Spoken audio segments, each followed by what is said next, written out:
आज आपण डाळ पालक बनवणार आहोत.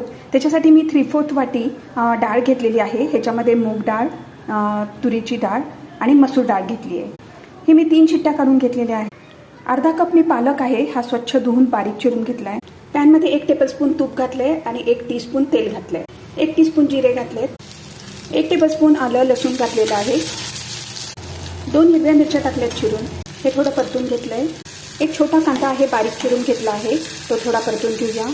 एक छोटा टोमॅटो टाकला आहे आणि थोडंसं मीठ घातलेलं आहे, हे पण थोडं परतून घेऊया. कांदा परतून झाला आहे, पालक घातला आहे, आता तो पण थोडा परतून 2-3 मिनटं शिजवून घेऊया. झाकण ठेवले, 2-3 मिनटं शिजवूया. आता ह्याच्यामध्ये लाल मिरची पावडर, हळद, गरम मसाला, धने जिरे पावडर आणि मीठ घालूया. मिक्स केलंय, 1 मिनटं शिजवूया. घालूया त्यासाठी 1 टेबलस्पून तूप गरम केले, हिंग मोहरी घातले, लसूण ठेचून घातले, सुकी मिरची घातली आहे, फोडणी घालूया.